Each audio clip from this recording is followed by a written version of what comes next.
CJ started off as a 2-bit gangbanger into being one of the only known successful person in his neighborhood legitimately. While reaching to that point, we learned CJ's biggest weakness, his gang.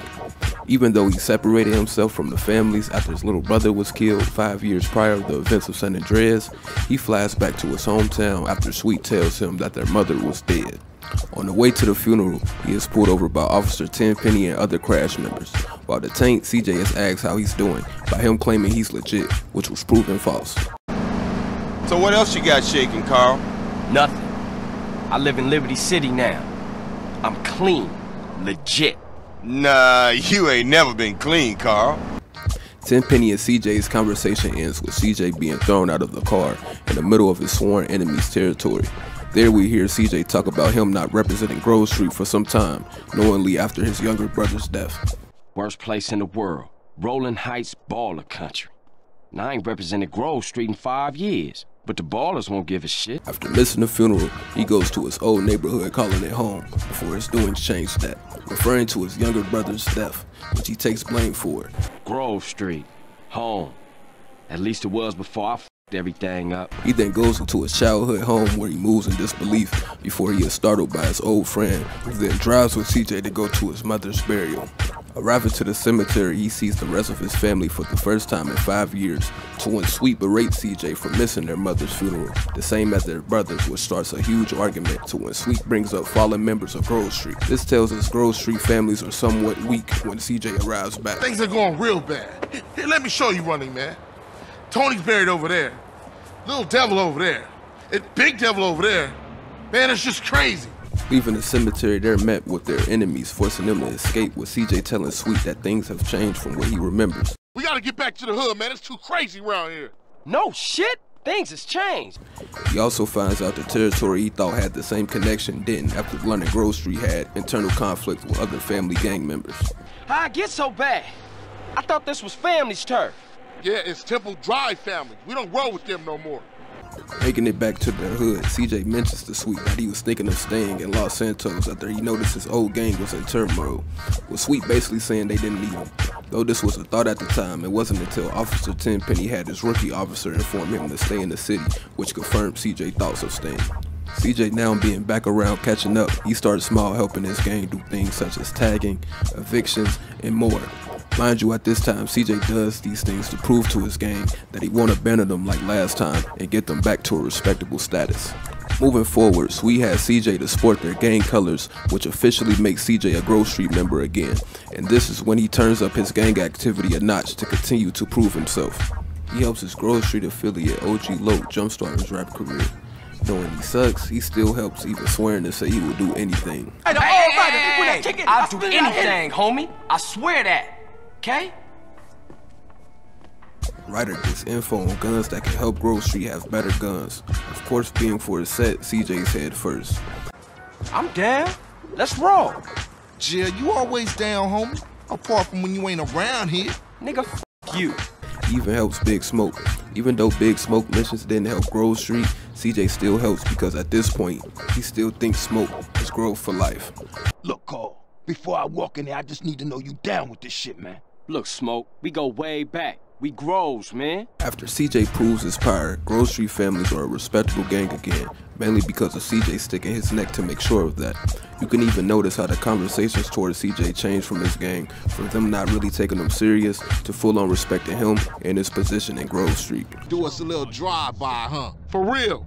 You down, Carl? Man, I ain't even strapped. You ain't cold enough for that shit yet, CJ. Listen up.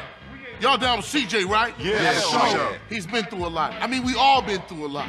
But CJ's helping us clean up the hood. He's taking the fight to the enemy. Yeah. Showing all of us how he used to bang. Yeah. What it used to mean to be a Grove Street family. But it'll be a short run after it's revealed Smoke and Ryder were playing both sides, moving in on what CJ built for what they had brewing for some time. Sweet is then shot and arrested when we hear him tell CJ he was wrong about him. I was wrong, Carl. You ain't no buster. Hey, I wasn't gonna lose another brother. CJ is then detained and exiled by Crash. At this point, he's in disbelief of what happened and what he found out. This time, he had no choice but to leave Los Santos. CJ then meets with Caesar and Kendall to when Caesar tells him about Big Smoke being involved with the drug trade. We hear CJ trying to defend Smoke, claiming he wouldn't be involved with drugs, to when we hear Kendall tell CJ to forget the gang for a second and actually put the pieces together. This shows how CJ is in denial about his former gang lieutenant and friend turning on him. Smoke, he's a pusher, man. No, not Smoke. He might mess with Crash, but he don't mess with no Ye. Come on, CJ. How you think he got that new house, huh? Just let that grow for life bullshit go and take a look around you. Later on again, Caesar tells CJ about a race with a cash reward. This is when we meet Woozy. Woozy asks CJ, where is he from? With CJ stating his gang affiliation instead of just saying Los Santos first and leaving it at that. You haven't been to one of our meets before. Where are you from, friend? I'm from Grove Street Families, Los Santos. What's happening? Relax. This isn't a parade, pal. He does a follow-up race down the line, this time what gets him a deed to a garage in San Fierro. This is when CJ starts to expand his horizons, but his weakness is still definitely seen. After CJ gets inside the drug organization from help with Woozy, he kills former Grove Street member Ryder. We see CJ sympathetic having to kill his childhood friend. Caesar tries to clarify to him that he did the right thing, with CJ about to rebuttal to what Caesar said. Fucking Ryder, man. That was my homie. And I killed him. Fucking midget deserved it, eh? Little asshole tried to bang your sister, you know that? No. For real?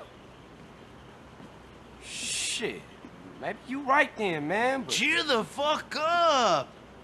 You're going soft on me, man. While CJ garage start to come together, he has a conversation with Kendall, with her saying how this is far from Grove Street. We hear CJ tell Kendall that he can't let go of his gang and what he did for the gang.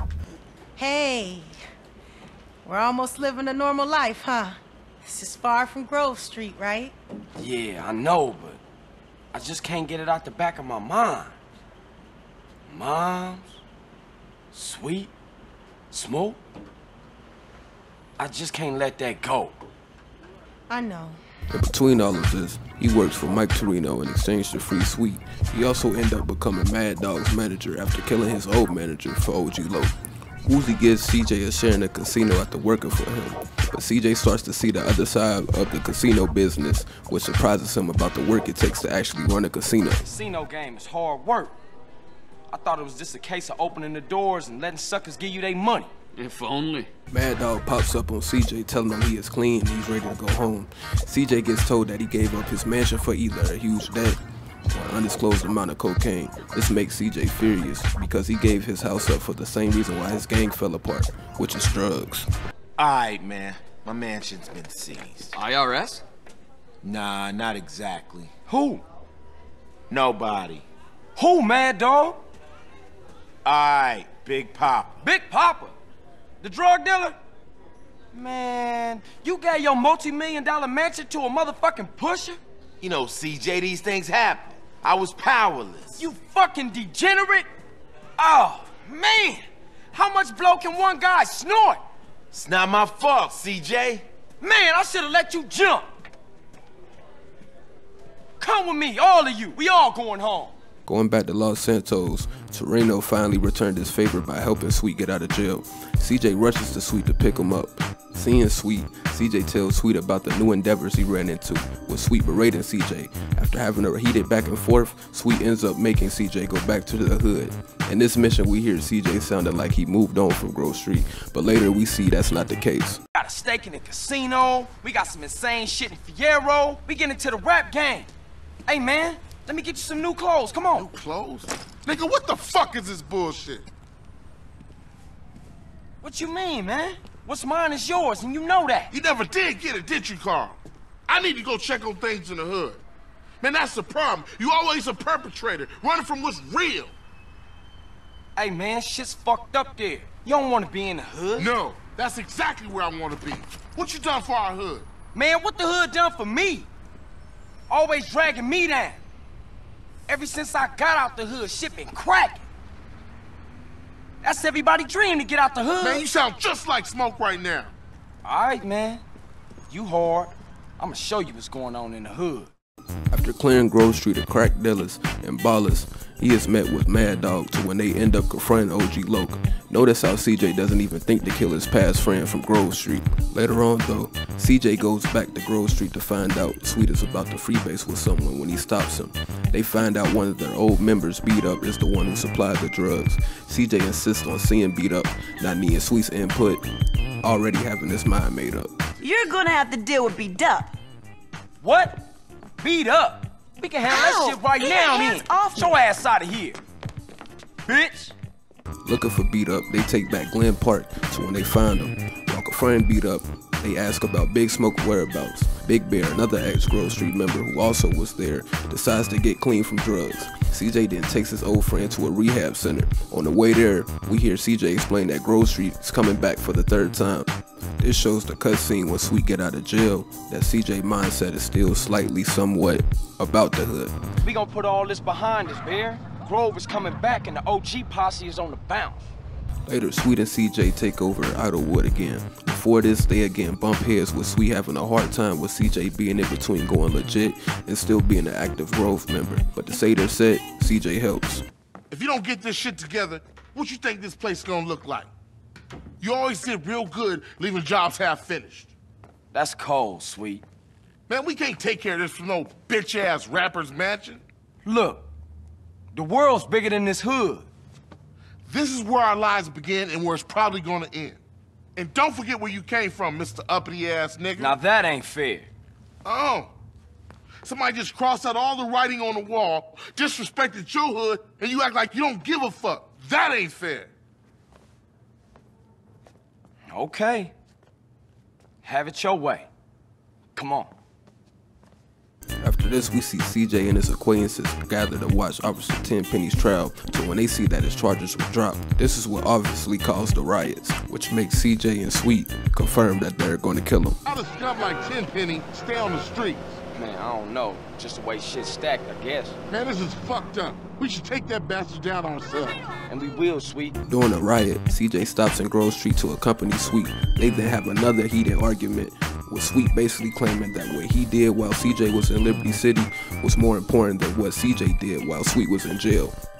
CJ, this is some serious shit, man. Hey, man, I know, man. I went through a lot of shit for this family since you've been gone, so I know. What? For yourself, not for the family. Don't get shit confused, nigga. Man, when you gonna give me a break? When you stop acting like you the man. You keep yapping on what you done did, let me tell you what I done did. When Kendall needed shoes, I went out and got the money. When Mom's needed operation, I robbed people for the bread. While you off in Liberty City thinking about your own shit. For 5 years, come on, man. Now you do something you wanna fucking pray? Nigga, please. Caesar then barges in to ask CJ for help to get his house back from his enemy gang, to when CJ declines, even after all Caesar did for CJ and Grove Street, with CJ saying that he has his own gang to sew up, and that he made a promise to Sweet, with Sweet telling CJ that all he wants CJ to do is pay back his debts. Notice how CJ wouldn't have helped Caesar until Sweet said something.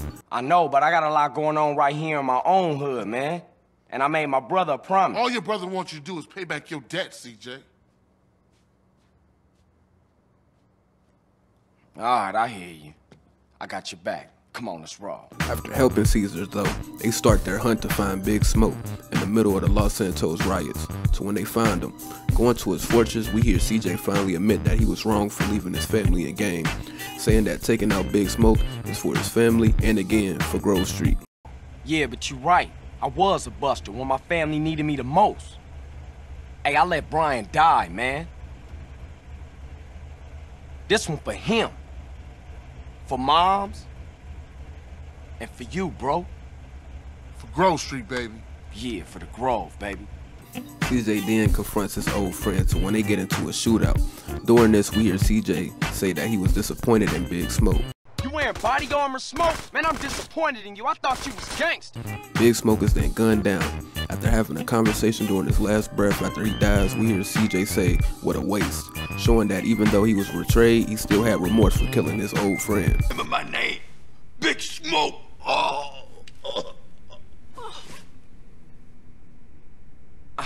Damn, man. What a waste. After After this, Sweet catches Tenpenny while he's escaping from the crack fortress. CJ and Sweet chases him until Tenpenny ironically crashes his escape vehicle. Crowding around dying Tenpenny, Sweet asks about Big Smoke to CJ, to when CJ says he's dead. He again gives Big Smoke the benefit of the doubt, saying he's always seen things different, with Kendall saying that he was always out for himself. I'm just glad it's finally over.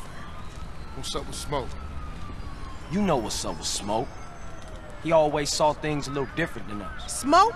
Smoke was always on his own, always out for self. Throughout the story, we see how much Grove Street meant to him, from having sympathy for the people who betrayed him, having guilt, then building his gang back up. This is why CJ's biggest weakness is his game.